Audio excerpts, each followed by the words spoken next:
Well, don't suppose I'll ever look at Aggie's room the same way again, will I? Morris, take a look at those skulls, please. The skulls? Well, they have memories inside them? Oh, that's rather morbid, Sparky. Not quite. Look, I didn't explain this before because I felt things were confusing enough, but that slicing is a bit more powerful than I've led you to believe. Oh, well, what do you mean? Well, we aren't limited to memories of people who are alive. People are bounded by time, but memories aren't. Check it out.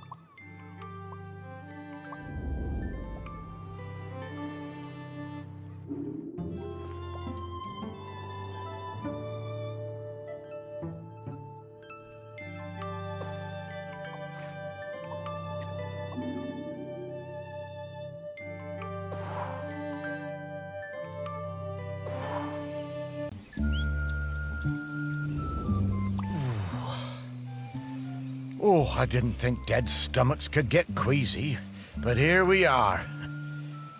Where are we, Sparky? When are we, Morris? This is Shelmerston in Aggie's time. You should be able to find some memories of her here. You are some dog, Sparky.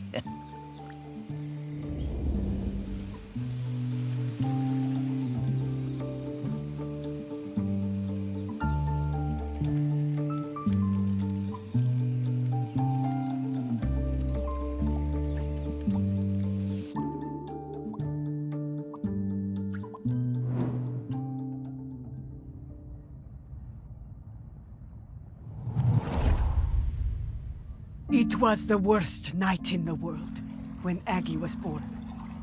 It began in the old village, the one swept away by the rivers of fire. The ground shook and the earth split open and spat sparks.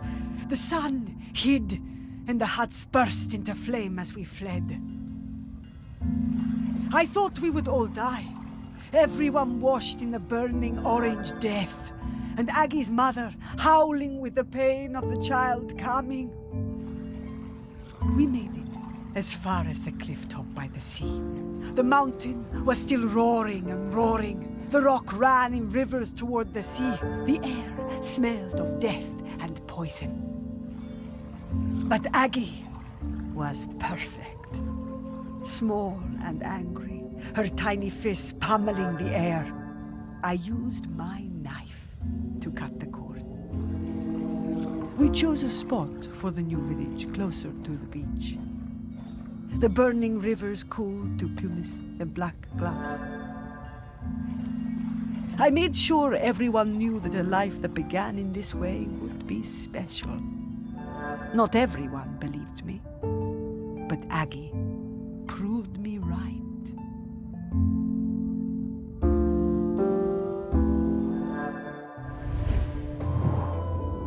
My goodness. Giving birth like that must have been awful. What a terrifying situation. So, where do you think that knife is? Should we look around here, or...? No, I'm pretty sure I've seen that knife before. Back at the museum, I reckon. Okay, Morris, let's go.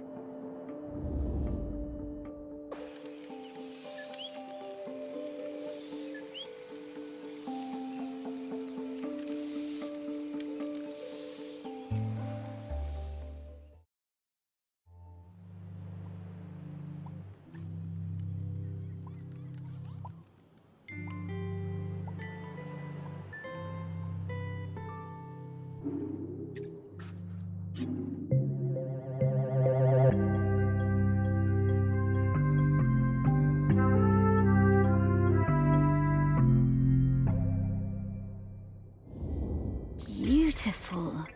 And to think that people had not long stopped using flint tools when this was made. There is so much history in this knife. Ooh. I'd love to see what else it got up to.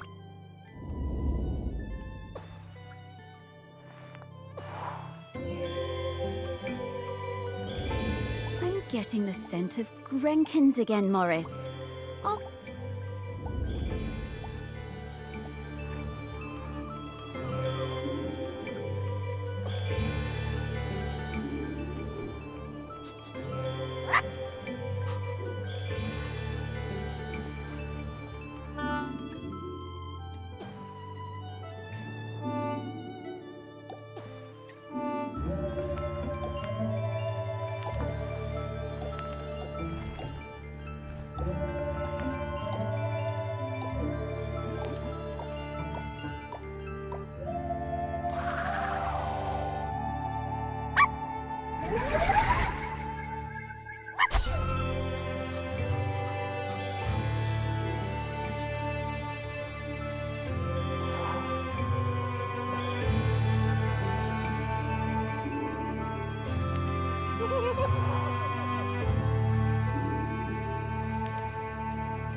Of course, we watched her.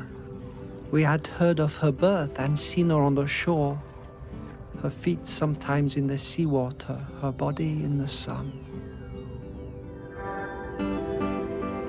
We did not show ourselves at first. As a test, we left the mirror on the black shore, born of the volcano on the same day as her, and waited to see what would happen, to see if it called to her. She picked it up, turned it from side to side. She took it home. The next time I saw her, I introduced myself. We sang together, and I showed her how the mirror worked. How if you emptied your mind and thought of air and light and sea, you would see things in its surface. How things would unfurl in the future.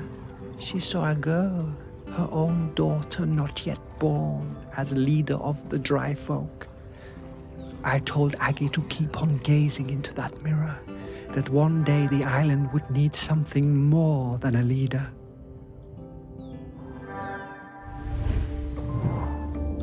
Oh, I had a box of rocks that looked like that mirror somewhere. Where did I put it?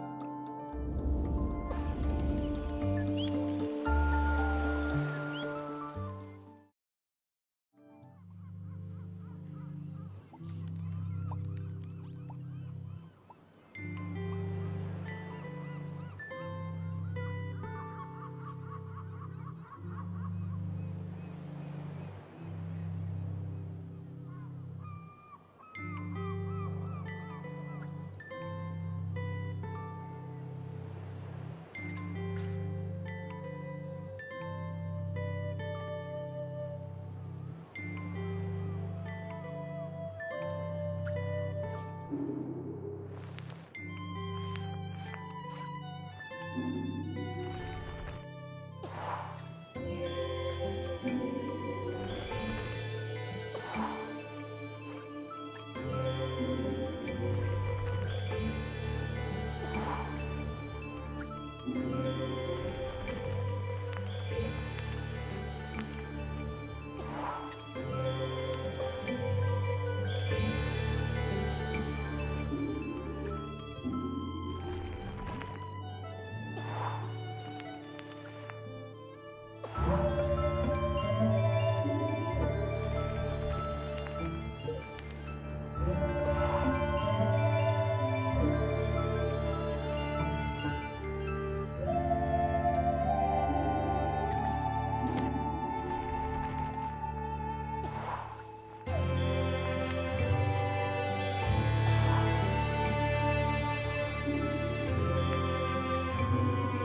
This thing is really powerful, Morris. Can you feel it?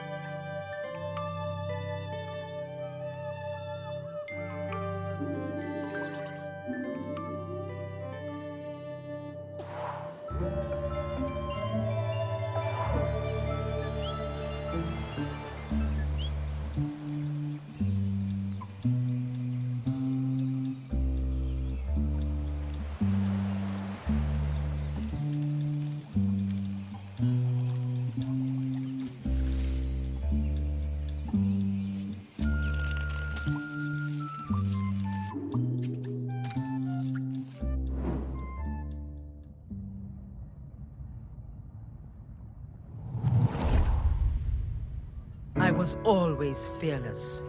My mother Aggie told me there was nothing I couldn't do.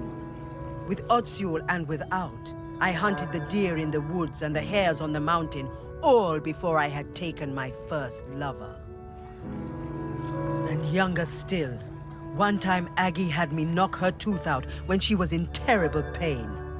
I didn't mind even when the blood poured out. It was easy for me. Spears and knives were my nature. Death and courage were my meat and drink. I knew about Aggie's mirror, of course, but did not believe all of it. When Aggie warned us the Mauler was sick and there would be fewer calves for the following years, none of us listened. It was to be my first cull. I wanted their blood. It was my nature. We would not take less of the Mauler just because an old woman told us to. She came to the beach after the Morlo slaughter, her hair wild, eyes burning with fury, raged and shouted like a woman out of her mind. "We had killed too many," she said. Then she left the village, told us she was done with all of us, forever. As Otsul marked me with oil and blood, I did not mourn my mother leaving. I was young and foolish, and the sight of her ashamed me. But of course, I did not see what was to come.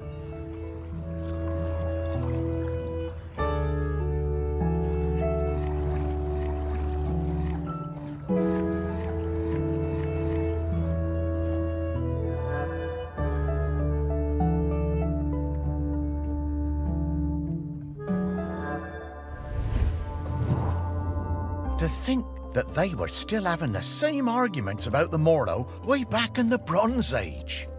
Aggie must have sensed the trouble ahead. Maybe she was trying to find a way to prevent it.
What a beautiful object.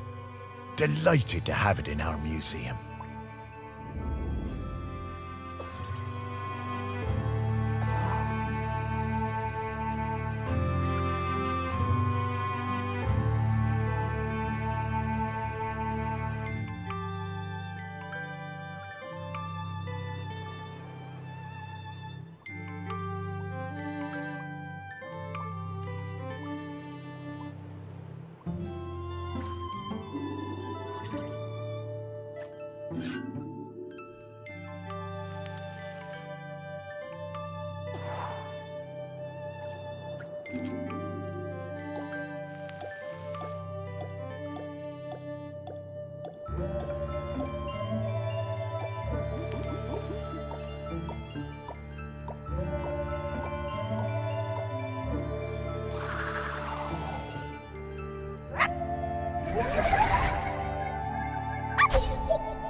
Oh, I'll sing you a song of the Queen of the Sea.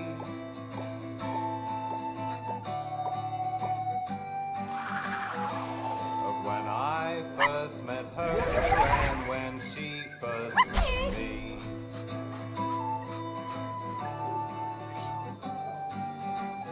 Of the silver and red.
She was alone, and I would bring her food sometimes, samphire and sea urchins.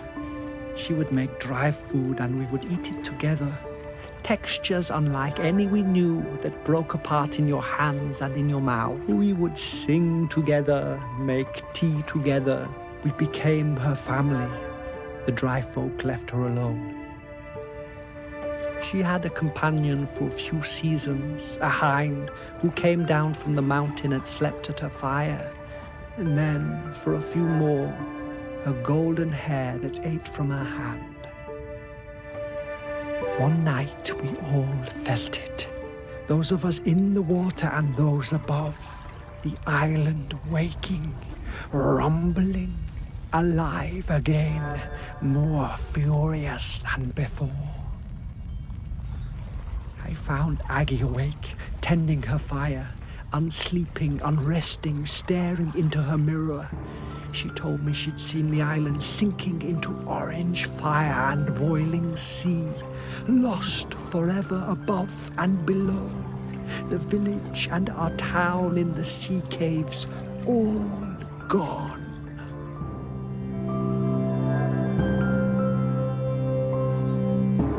Aggie went to the shore and blew the sinistral shell, calling our people up from the water.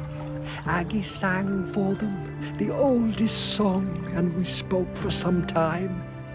That night, the sea and sky was all the same color, a deep gray blue like a mackerel's back without the glitter. As the dawn approached, Aggie left the beach to return to her people, to tell them what must be done.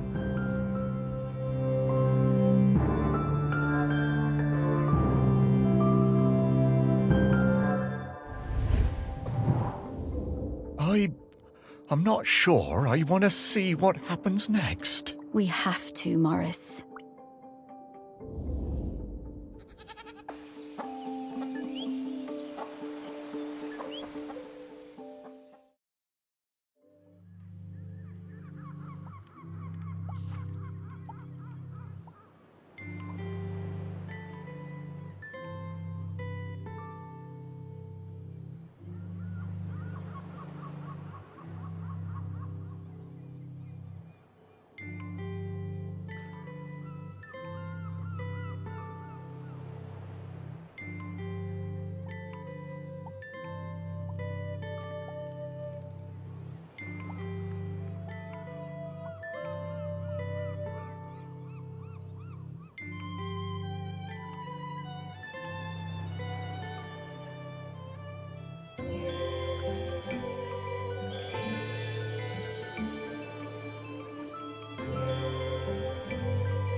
Such a small thing.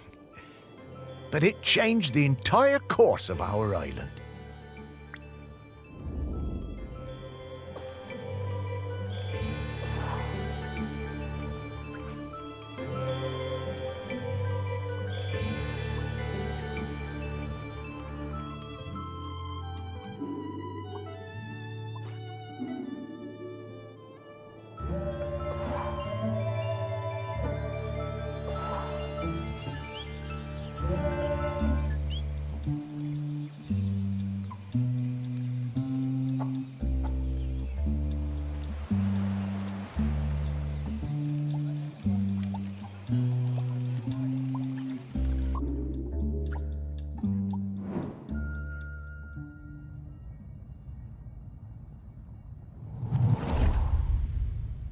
We heard the shell and knew Aggie had returned. Ibni was the leader then. It had taken many seasons, more than we would have liked, but there were finally enough Morlo again and our village was growing. We were strong. Some of the younger ones didn't know Aggie and didn't want to hear her, called her a moon-shot crone, but Ibni looked in her mother's face and saw the truth of it. The end would come. The earth was growling again. There would be hot rivers of death and clouds of poison. But Aggie brought us the answer. She would give herself to the island. Ibni's voice shook. Surely a deer or a goat would be enough. The year's finest, blackest calf. Aggie cast down her eyes and shook her head. We all knew. I offered my blade, but Aggie turned me away.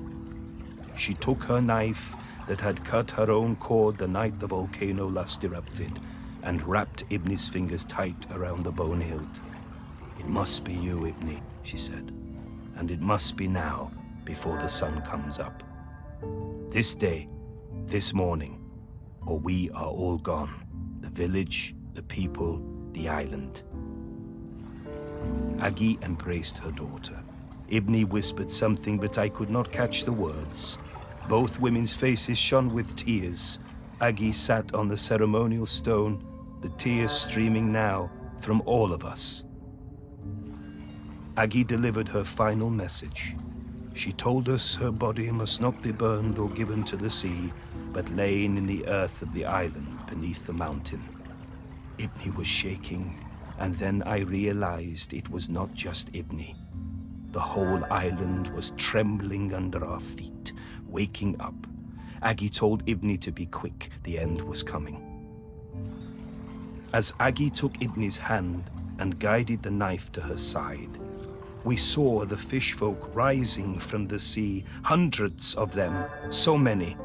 I had no idea there were so many. Aggie was quiet the whole time, but Ibni cried out. A sound of longing and hurting from her heart like I had never heard. Then she fell silent, and as Aggie's life poured from her body, the island and everything on it fell suddenly still. Utterly still.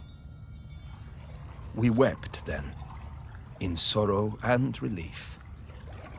Then the fish folk were among us, countless, numberless. One embraced Ibni, holding her up as it seemed her own legs might give way. When the sun came up that day, land and sea folk stood together for the first time, talking and singing the old songs, Aggie's songs, together. Ibni and the fish folk took Aggie up onto the mountain. They laid her in the peat alongside the knife and all the things she would need on her journey. Ibni watched over Aggie for days afterwards. Before she was covered, she placed a sacred carved stone, Aggie's beloved hair, inside her mother's mouth, to guide her and help her keep the mountain still forever. And so it was.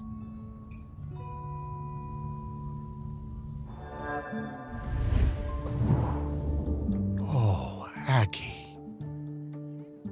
Now that's bravery.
Sparky, it feels a bit, disrespectful looking inside Aggie's body like that.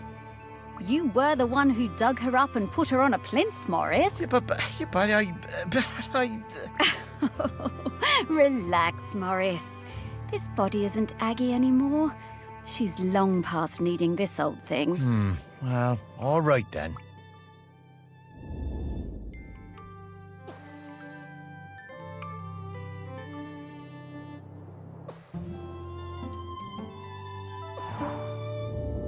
Okay, Morris. I'll level with you. We absolutely didn't need to find Aggie's mementos in order for me to sniff her out. She's here, and waiting for you. She has been this whole time. But then, why did we need to visit the Bronze? Aggie thought it was important for you to see those memories, so you would understand her path before you met her. But also, wasn't it cool? That it was. The things I've seen now. Oh, Sparky, thank you so much. To think, for a while there, I was worried that being dead was gonna be boring. You are very welcome, Morris. Okay, so, shall we go say hello to Aggie? Yes!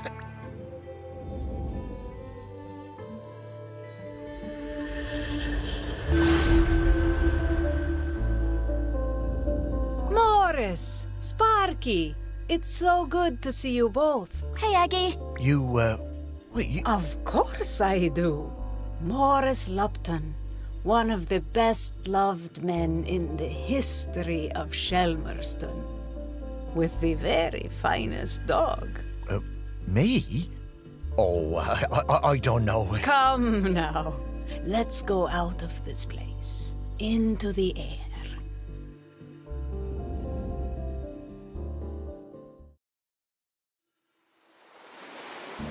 The one part of Shelmerston that looks just the same as the first day I saw it.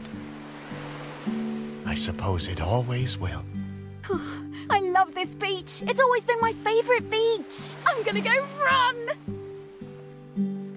Aggie, look at Sparky. She's shining. That's the hope and the joy shining out of her. That's it, isn't it? The point of all of this. It is hope. Home. This island, it chose the two of you just as it chose me. And where will you be heading now? Heaven or something? Heaven, what's that? Well, I don't quite know how to explain it. But to me, it would be an awful lot like this beach. I don't know where I'm going, but I'm hoping to see Ibni, my daughter. It's been a very long time, but I remember her. We never forget the ones we love, do we, Morris? No, I don't suppose we do. I think she wants something, Morris. Huh. Would you look at that? I just found a tennis ball in my pocket. Here you are, girl.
I love camping.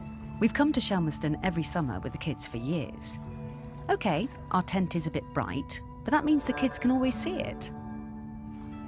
Greg seemed angry about everything this year.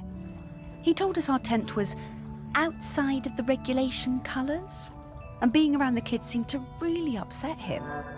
But they were only being kids, just running around playing.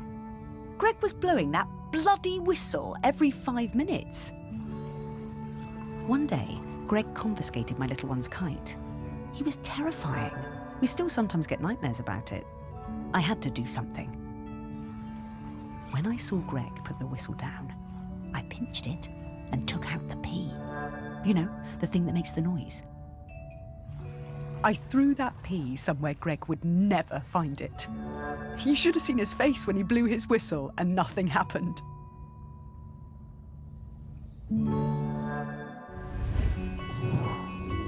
I always wondered how Greg managed to get so good at hand whistling.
The smell of rabbit poo. It doesn't excite me the way it used to when I was alive.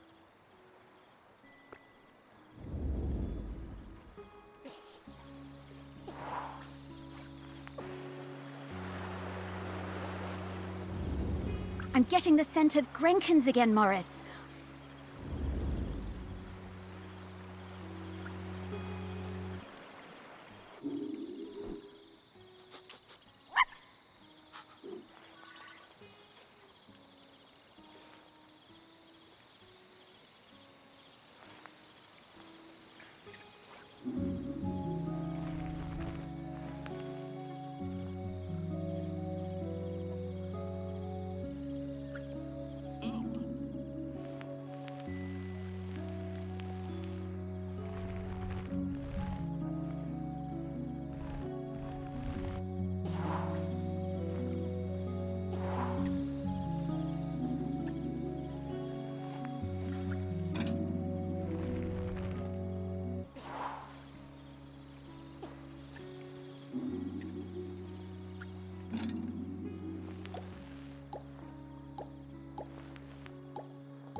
My whole life I've dreamed of seeing a Jempson's sea owl.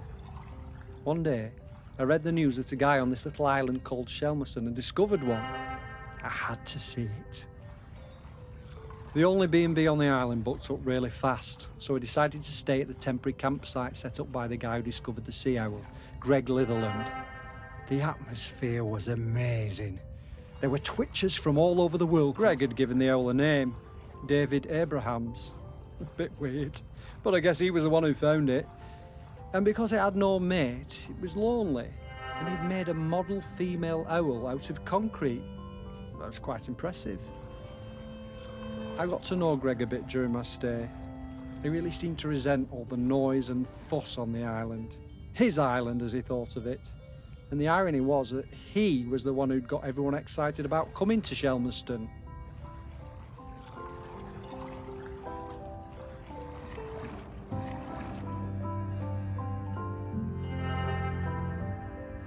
Greg told us he'd take us up in groups to the owl's nest site, but I snuck up early with my camera. It saw me and it flew off hooting and I didn't get a picture. I was gutted.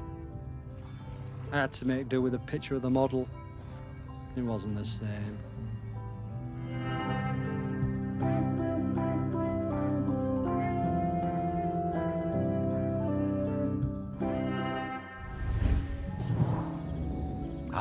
I remember that. All those bird watchers suddenly arriving and nowhere for them to stay. I didn't think...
I only knew Greg briefly, from the summer that I took over the campsite and he retired. He seemed harmless enough, if a bit strange, living in that nasty little caravan. As part of his official handover process, he gave me a big box of rule books that I was apparently supposed to give every camper when they arrived. I couldn't believe them. The amount of inches apart each tent had to be, the angle of pitch, permitted colours of guy ropes. No skipping ropes, marbles, conkers or throwing games. No singing with hand drums. I built a huge fire on the beach, invited the whole site for a big party and burned the lot. But then, awkward, Greg showed up. I guess he'd been collecting some things from his caravan and came to see what the noise was all about. You could tell he wasn't comfortable, but he sat down and tried to make conversation. I told him how beautiful I thought Shelmerston was, and he started telling me all about the wildlife here and the best places to spot birds. He must have noticed what we were burning, but he never mentioned it. That was the last time I saw him. I always felt a bit guilty. I mean, I got him wrong. He wasn't that bad.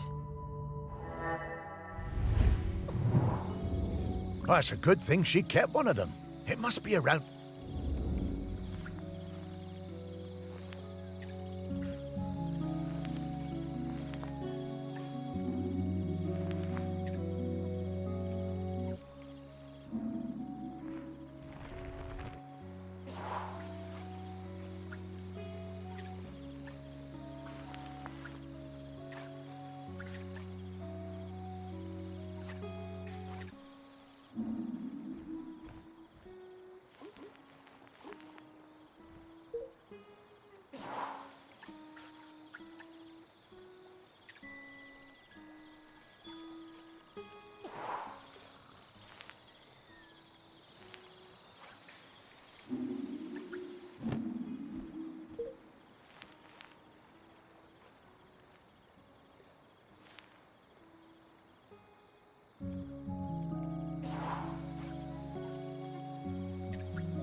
What's this about dogs?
Oh no, not this guy.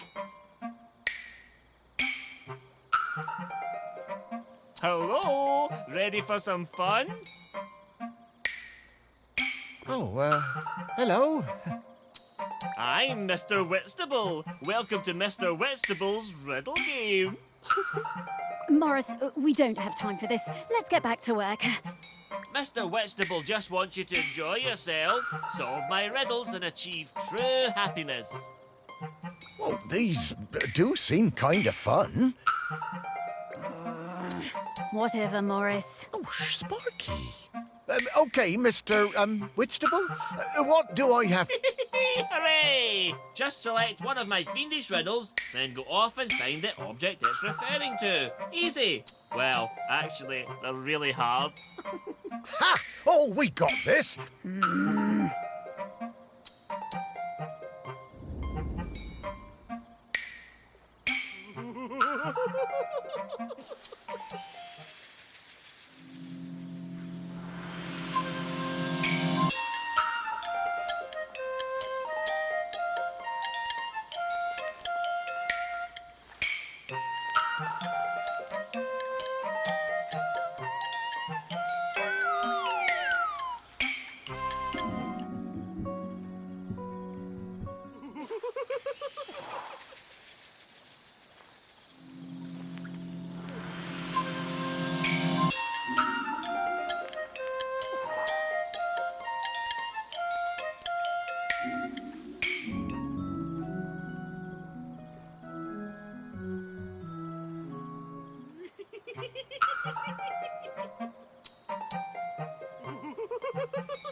Mr. Whitstable is not impressed. Oh, I'm sorry, Mr. Whitstable. These riddles are really hard. They are hard. Maybe unfair too. But hey, if you don't have what it takes to become a riddle master, Morris... No, I'm sure I can... Okay, Morris, I'll give you another chance. You'll have to go back and choose which riddle you want to look for, and then think really hard. Will do. Oh, thanks, Mr. Whitstable. Morris!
Miles and I came to Shelmerston for the Sheller Cup final. Miles was the world champion for ages. Greg, the campsite manager, was a huge Sheller fan. Always gave us the best pitch on the campsite. Miles was up early every morning, training for the big race. Greg would always be lurking in the background, taking photos. It became rather annoying. How many photos did he need? Oh God, and one time he turned up at our barbecue and wouldn't leave. The man could. So, race day arrives and Greg is there with his camera, of course, getting in everyone's way. So Greg leans out into the track as the pack came past, Miles in the lead. And Miles goes crashing right into Greg. Total disaster. Miles goes down and Kwasi flies past him to win the race. Miles was absolutely gutted. Later that night, all us Shellers were on our way back from the pub and we heard Greg outside his caravan, just sat by himself, crying. Miles, he was such a good sport, went over and spoke to him, invited him over to our camp for a drink. So then Greg came back and hung out with us, brought his camera and showed us all his Sheller race photos. You know, that guy was actually a pretty great photographer. By the end of the night, Miles had forgiven him. Miles was good. Shellers? I've never understood the appeal of that. Seems bloomin' uncomfortable to me. Poor old Greg. He was always rubbing people up the wrong way, but he meant well. And he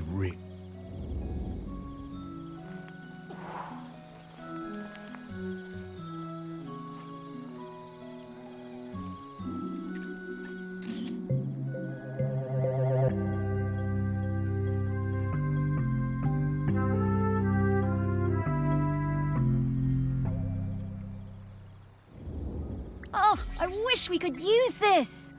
I am a very photogenic dog, you know.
old David Abrahams.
My best thing is throwing discs. I am really good. I like playing with Dan and Tolla. It's our favourite thing when we go camping on Shelmerston.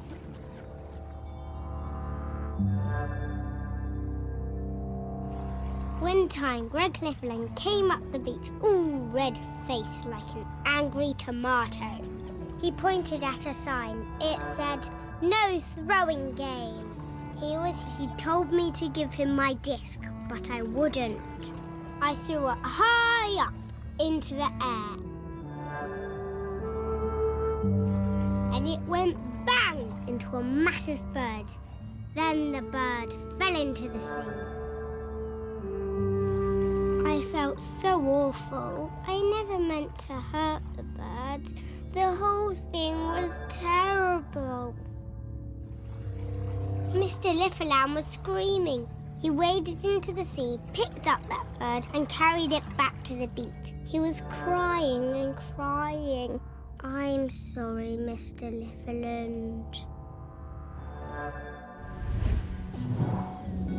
Oh, Greg. Poor guy. Oh, and that poor bird. I guess that explains why he was always so prickly.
Things.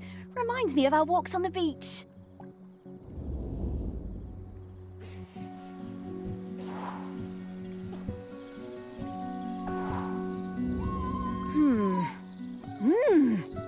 Woof! Okay, I've got his scent. It was quite faint, but I'm a very good dog. Let's go find him.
Greg! Oh, hello!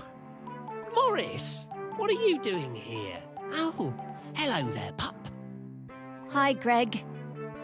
You can talk now. Rather prefer my animals when they don't talk. Yeah, Greg, we need to ask you, would you be interested in being the next island custodian? It's a very important job. Oh, no, absolutely not. This is your mess, and you can sort it out. My mess? Well, how do you mean? You dug her up. I warned you, and I warned you when we were still alive that those archaeological digs were a bad idea. And now we know exactly how bad. Well, now hold on, Greg. That's not how that works. Oh, isn't it, talking dog? 3,000 years, no eruptions. You dig Aggie up, and then suddenly her grip on the island is weakening. Well, some coincidence that sounds like. But I didn't... No. There's no way I'm doing that job. It's too much obligation, it's not my responsibility, and frankly, one lifetime of humans was plenty for me. Now, I'm going to stay right here until I can find David Abrams. Fine. Thanks, Greg. See ya. Thanks, Greg.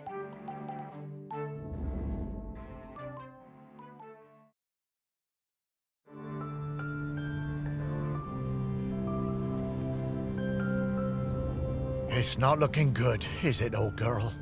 Don't worry, Morris. I hate it when you worry. It makes me nervous. He's waiting for David Abrams. I guess I'm like him in that way. The most important person in my life wasn't technically a person. More like an island. Yes, the island. This island.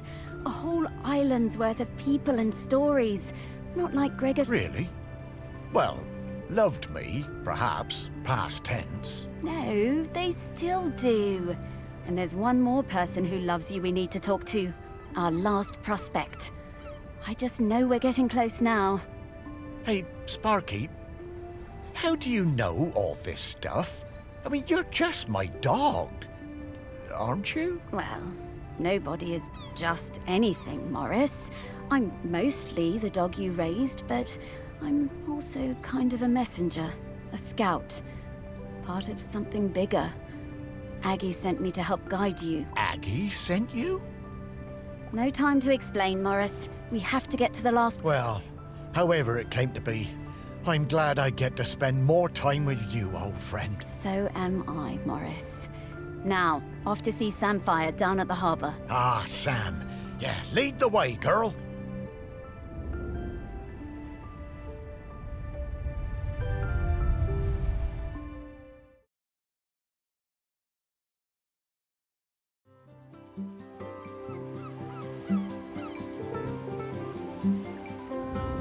Ah, the harbour.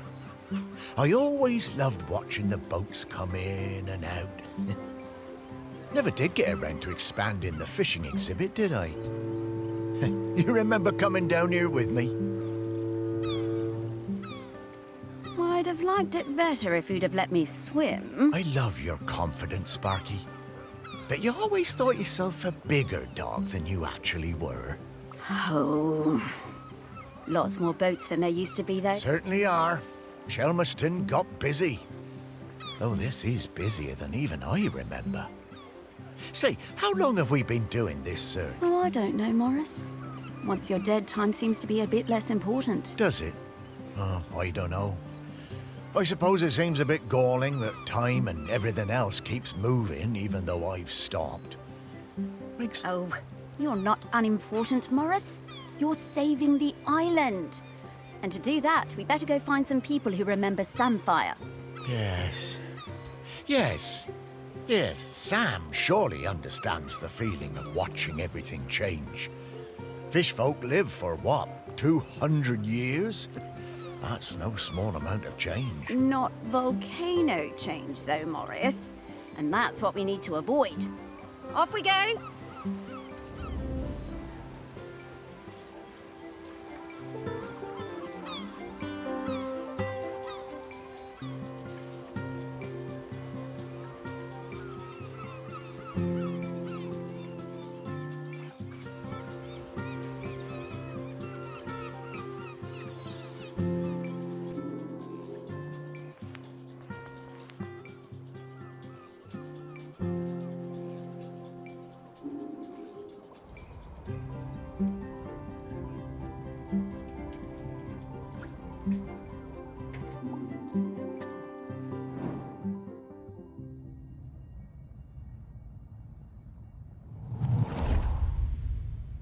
When I was a kid, I hated the annual Morlow Cull. I was kept away and found excuses not to be there. Then, aged 10, my dad marched me down to the beach with other men and put a knife in my hand. It was the worst day of my life. I saw Morlow slit from jaw to belly, more blood than you could imagine. I didn't sleep for months after.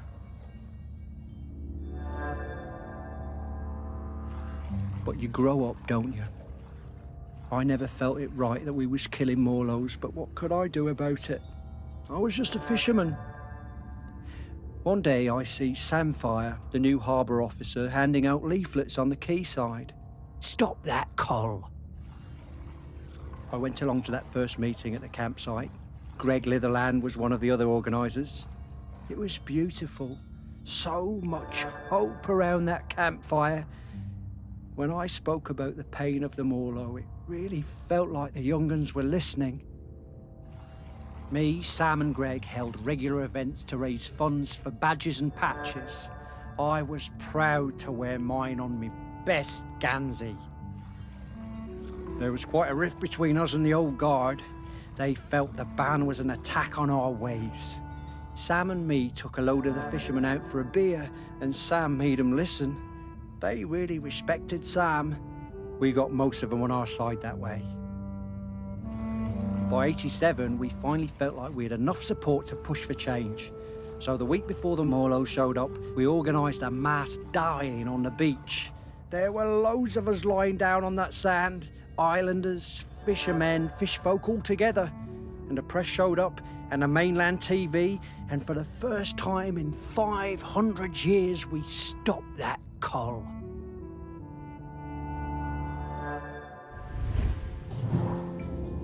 I'm so glad we don't do that cull anymore. I was proud of Sam and that lot when they finally made the old uns see sense. And, well, I did my part. Held a lot of those early meetings at the museum, we did.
By the time Sam started as the harbour controller in '79, the fishing industry in Shelmerston was on its arse. No way to compete with those factory trawlers from the mainland, was there? Couldn't moor those things anywhere near the island, even if we had them. Of course we were all smuggling, stands to reason, done it? There was no money. All those old fishing sheds on the quay, the ones the tourists like, were falling down. Old place looked, pardon me, like a tip. There was a lot of trouble at first. Sam trying to stick by the rules and catch us out any way they could, and us trying any which way to give her the runabout. Wasn't easy, mind you. She was smart, that Sam. You never knew when they were going to pop her head out of the water beside your tub. And to be fair to Sam, some of them smuggling boys were bad uns. Worse stuff than booze on some of them boats, and that's the truth. Probably no bad thing Sam put a stop to it. But in time, Sam started to see how things were, how we do things, and we came to an understanding of sorts. If Sam turned a blind eye to a bit of the decent stuff, the harmless stuff, then we'd report the worst of it. I mean, we all want to keep the seas safe, stands to reason. Plus, Sam was partial to a bottle or two of the sheep shank on occasion. Oh, yeah. Sam was sharp as a gutting knife. They made us hand over some of the, shall we say, dividends to fix up the quay. All them sheds and that. Make them into something we'd be proud of. Turn things around for Shelmerston, that did. Now we get more of those tourists since the big ferry started. And they love a day out on a boat. Ken takes them all out, he does. At the same time, Sam organised a kind of work-sharing thing with the fish folk. Got some of them to swim along with the fishing boats, help them locate the biggest shoals. Gave those big trawlers with all their fancy radar gear a run for their money. We'll never be big players in the fishing down here. But thanks to Sam, we hold our own. Bless him.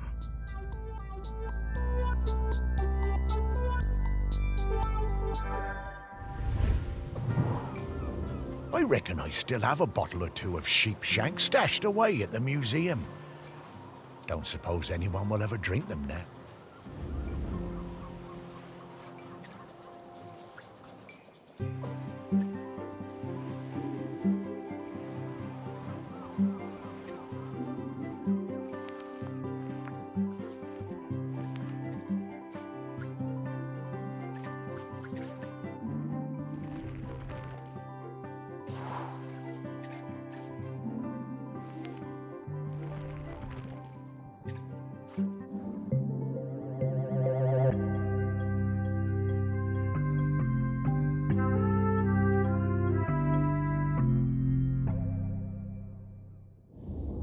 Ah, a different kind of spirit to the ones we've been looking for.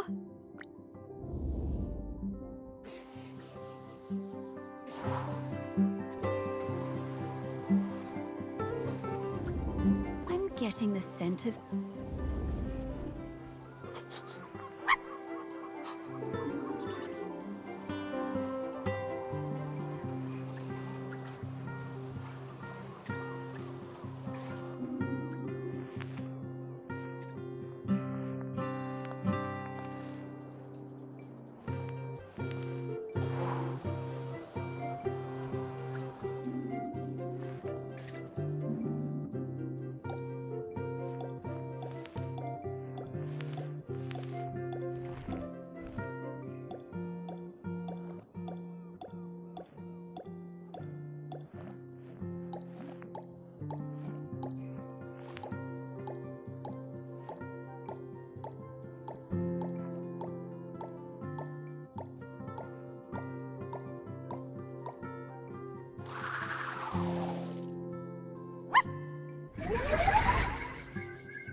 love Morlos.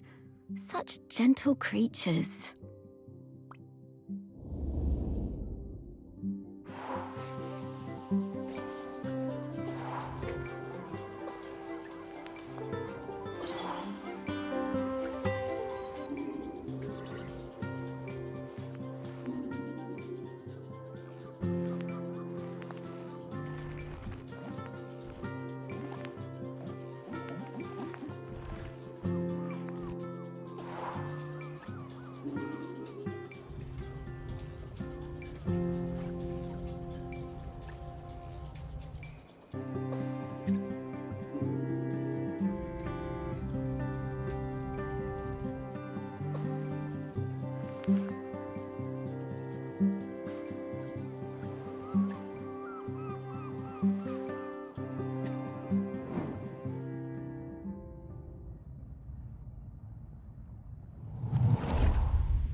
I swim with a pod south of the Fire Isles.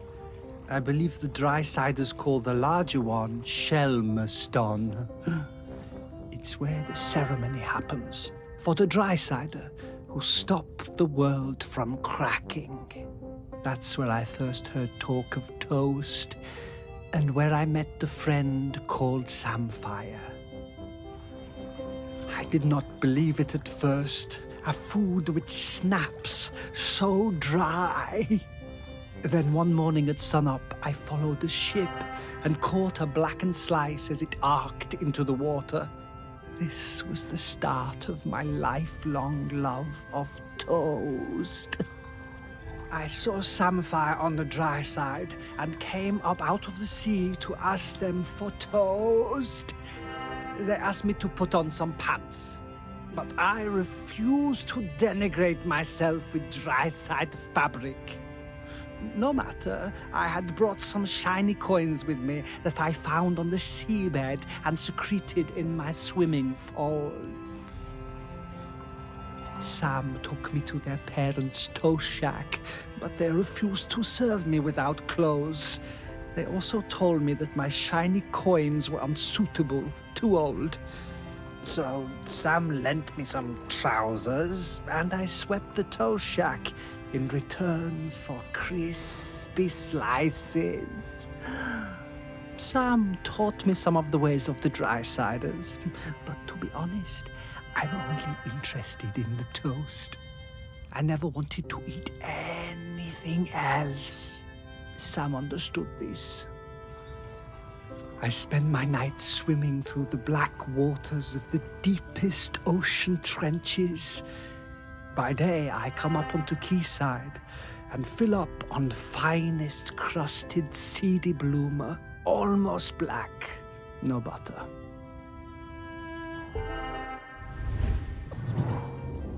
Oh, I could really go for a nice piece of toast right now. But, yeah, with butter.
It's a shame, but it doesn't seem like there's a whole lot of toast on this side.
It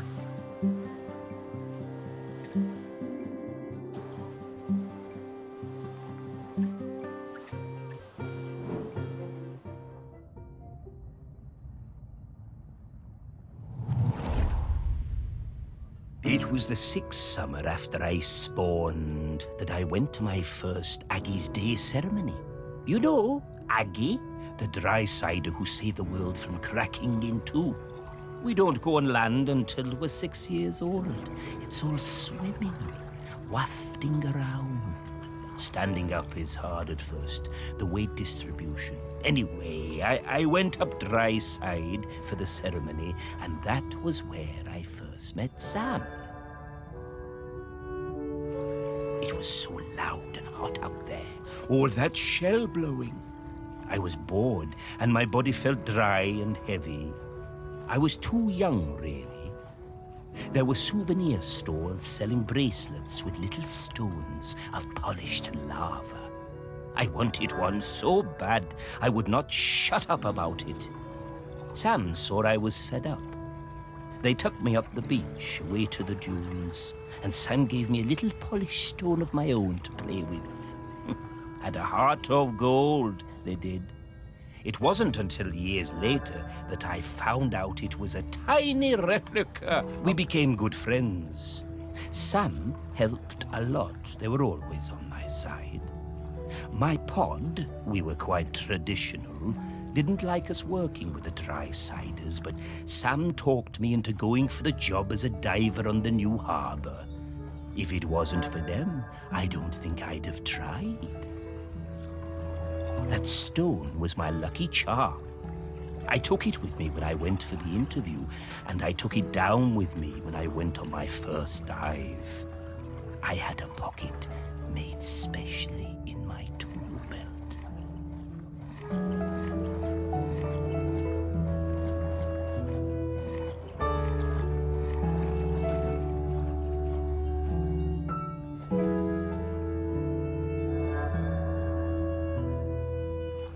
Sam took me under their fin, invited me out to the Camel, and let me stay with them and Blythe on the ferry if it was a late one.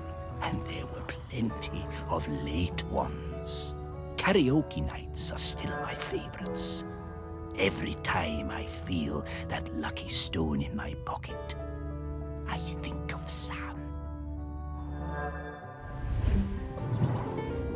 I remember all the fish folk coming up on the beach for Aggie's Day when I was a lad. Seems less of a big deal these days. I guess they still celebrate it, but, well, it's a lot more sedate. Back then, it was a huge event.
Oh, magic stones?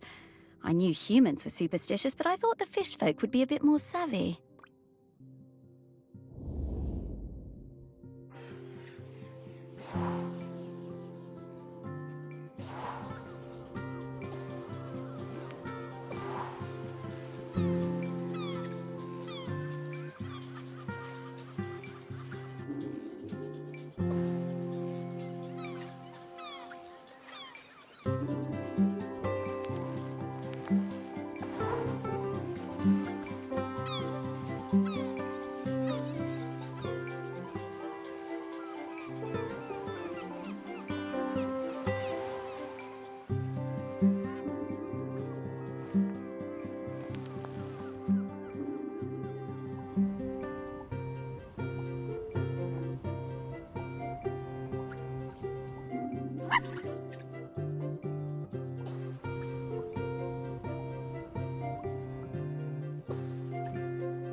I first met Sam when I sailed the new ferry, the Queen of the Isles, into harbor.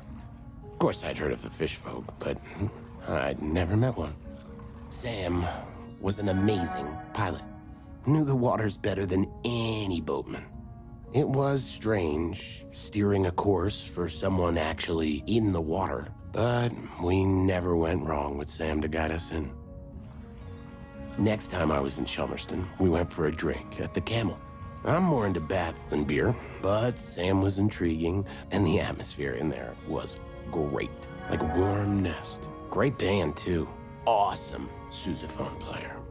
I think we got on because we were both a little bit on the outside of things. Sam invited me over for toast and hot chocolate. Honestly, hot chocolate doesn't do it for me, but the toast, that multi-seed bread. Sam made the best toast.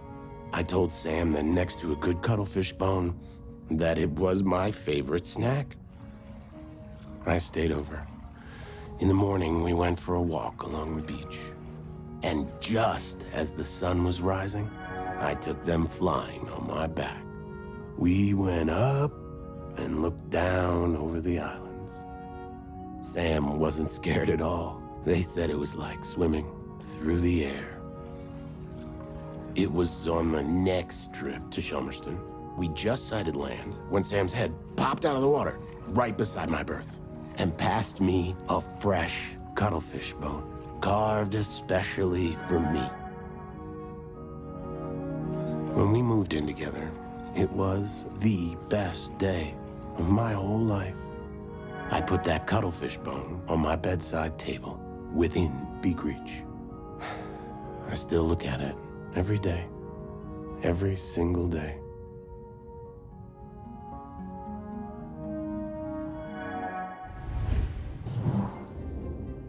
I just remembered that time Blythe and I did a duet at the karaoke. Oh, I can't believe I agreed to it. Must have had a few too many. I never knew how Sam and Blythe met.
I used to love finding these on the beach.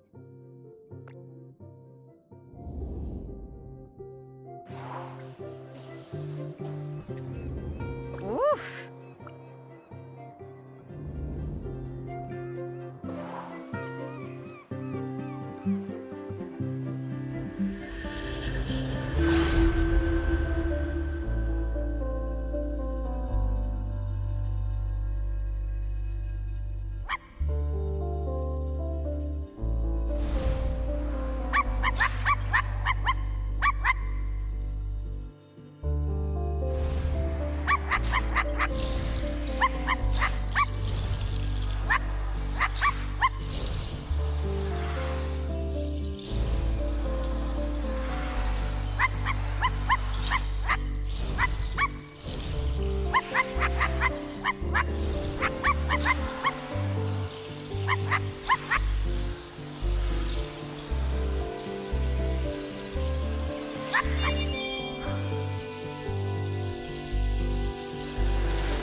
Ahoy there, Samfire!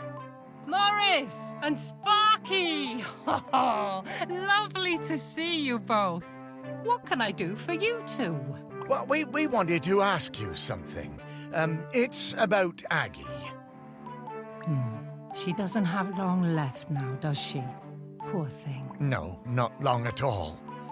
We were hoping you might replace her as custodian. Oh, Morris. I spent years of my life as harbour master trying to keep people from meddling with nature. I don't feel any differently now. I'm appreciative of all Aggie has sacrificed for us, but the island spirit isn't evil. It just needs to erupt from time to time. And if it needs to now, let it, I say.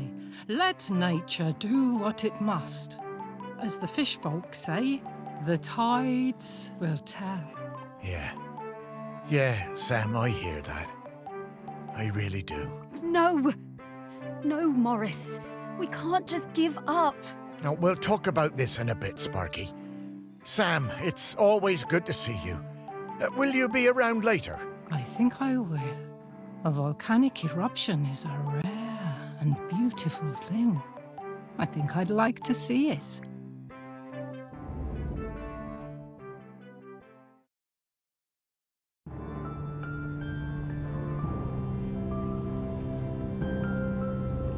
Okay, we just need to talk to Aggie. She'll know what to do. No, Sparky. I've been thinking about it, and I think Samfire's right. I think it's maybe time to let the town go. No, Morris. It's not. No, it's all right, Sparky girl. It's over. This isn't my town anymore. The only ones around here who remember me are ghosts. That's not true. No, it is. But that's all right. Truly it is. Everything for a season and all that. And I miss the people I knew. The people who've moved on. I want to see them again. I think I will take Pete Nochop on his offer and head into the west with him. Shelmerston doesn't need Morris Lupton any longer. Morris Lupton, you will not give up. You have been granted a precious responsibility and you will honor it. Sparky? I'm sorry about that. Remember when I told you I was mostly Sparky? I am, but mostly. Then what else are you? I am the rock that you stand on. The wood you people built this town from. The magma bubbling beneath your feet. I am Shelmerston. And right now I want to erupt. But I have also made connections to the things that live here. connections I want to keep alive. I need you, Morris. Right. Well... And I'm still your Sparky. And I need you, Morris. We all do. Oh, Sparky. I know you feel forgotten. I know you want to move on. I do too, but I can't until I wrap up this last bit of unfinished business. Will you try one last avenue with me? If we still can't find a solution, then I'll be done. It'll all be done, and we can go into the West together. Please. All right, Sparky. One last try. But who else is there to talk to? Aggie. Aggie? But where is she? Oh, she's everywhere, isn't she? She is. But I can sniff her out. I just need some mementos. But where would we find mementos from back then? Oh, of course. Back to your museum, Morris.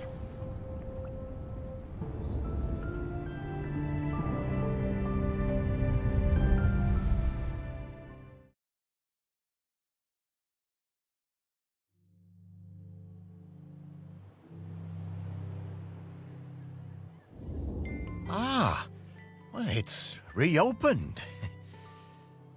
Well, I suppose that's good. Need to keep up the footfall. Everything has to move on. Well, yes, but, you know, it is still your museum, Morris. It wouldn't be here without you. Ah, it was never my museum, Sparky. It was Shelmerston's. It's changing, but, you know, I think it should. So, what happens now? How do we find 4,000-year-old memories? Ah, come with me, Morris. There's one more thing I ought to show you. Oh, okay, Sparky.